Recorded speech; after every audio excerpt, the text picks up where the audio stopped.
Okay, so in the news, there was yet another MP expenses scandal. This time, John Burkow.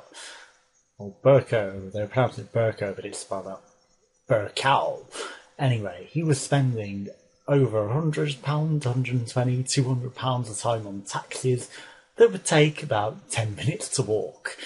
So, to the other side of the streets. And this wasn't like the odd thing, it was on a daily basis. He had ridiculous expenses. He was also involved in cleaning up the expenses scandal. Now, I wonder, how is it that MPs that are involved in all of these expenses scandals still have their positions, still remain in office? I mean, it's not really on.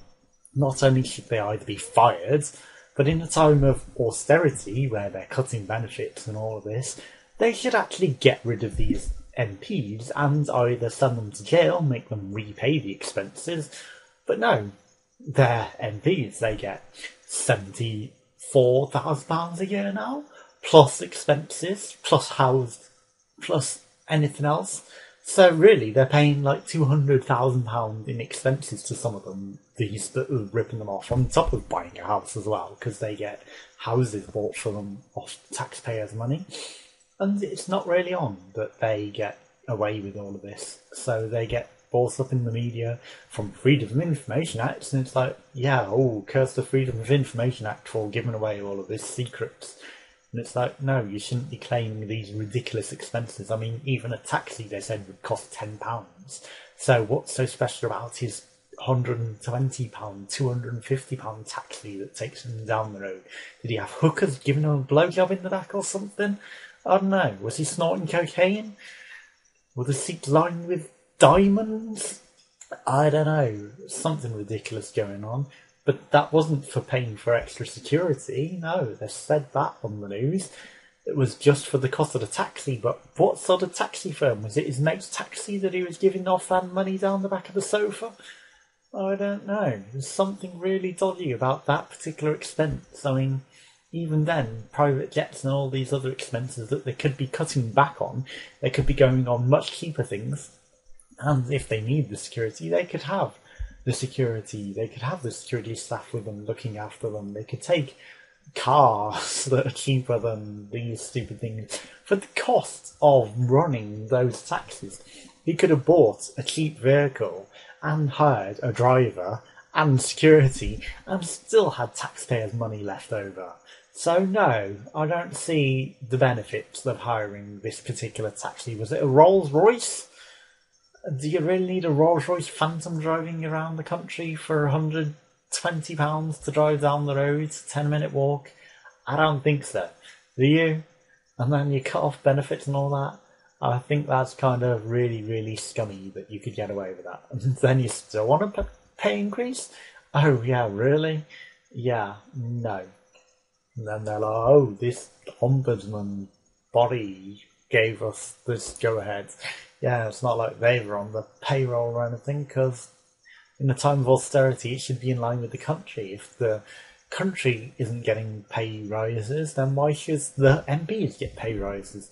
So if the minimum wage is on cool down and hasn't increased really in X years, neither should MPs. Or do we get a boost when suddenly you decide it's okay for the economy? And do we get a 10%, 20% pay rise in the minimum wage?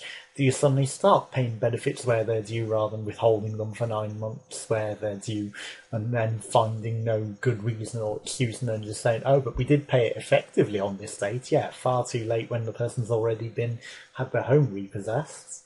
Yeah, that's really effective, isn't it? Oh, eat these crystals, they'll make you better. Is that crystal therapy, crystal meth? Yeah, thanks, Adrian. I'm not a drug addict. No, I'm not taking that. I can't believe I didn't come up with that one on that particular video. Yeah, it's just ridiculous. And £700,000 in 3 weeks in preventing immigrants coming into the UK. I mean,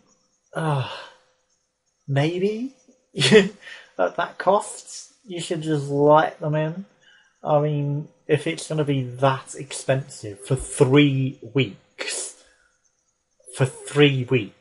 and you're still maintaining it, I mean, you could pay how many people well, let's say £7,000 more than you get in benefits for one person. So that's, well, I guess 100 people. So no, it's not really that cost effective to just let them in because there'll be more than 100 people.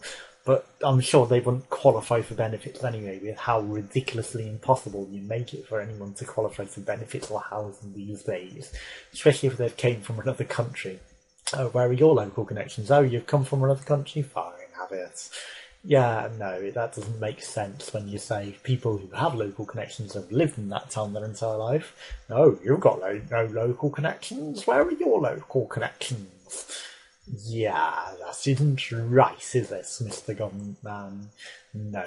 So that's another reason this government's so fucked up. And yeah, I'm happily ranting on about it, and I don't care what you put Miss Haley in, just because you want to discredit anyone ranting about the government and how they're screwing everything up. Yeah, well, I've provided proof for the most part on them, and yeah, these things were in the news. I don't have proof links, but if you watch iPlayer or watch the BBC and ITV News this week, then yeah, they were all mentioned in that. So on the particular date, that would be the 24th of July. So yeah, look at iPlayer for those news dates and you'll see them. And I'm sure if you put them in the internet, you'll get a million results on them. But that is ridiculous how they get away with overspending that. And then the cuts that were going on in 2011, and don't say they weren't going on in 2011, because in Birmingham in particular, they were selling the NEC because they needed to make cuts, and that's on Central News, I found, that in 2011 they were selling that off to make 400 million because they needed the money and they couldn't afford to keep it running and they needed it for elsewhere in the government. And yeah, someone who had worked at the NEC and didn't have their jobs because the job got cut back because there weren't the hours, because there weren't the contracts. Yeah. So effectively the government made me not only lose my job at the NEC because they were not getting contracts, not providing the wages for the shifts and not hiring enough people, so they weren't providing enough hours for the people working there, so effectively they lose their jobs because they can't pay rent. And then you go and say, well, hey, we're not just going to pay your benefits that you're entitled to anyway, and you are entitled to them. So effectively, because I didn't know that they owned the NEC group, they kind of fucked me over in both ways. So yeah, I was employed effectively by them, now then they fucked me over in double. So thanks for that, Birmingham Council. Thank you a lot. Not good at all, is it?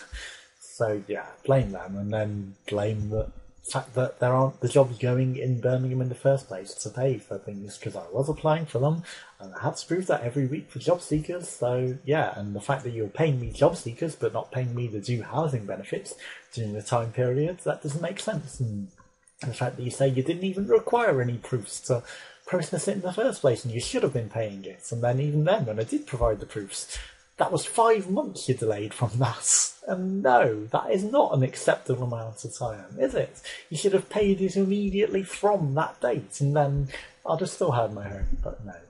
So yeah, I will rant on about it, and I don't care until it gets resolved. People need to hear how fucked up the governments are and what they're doing and how they're screwing people over. And if anyone has any stories, I'd happily share your stories on the channel as well, and on the website and everywhere else. So feel free to get in touch if you are having similar problems. I would love to hear from it. Thanks for watching. Goodbye.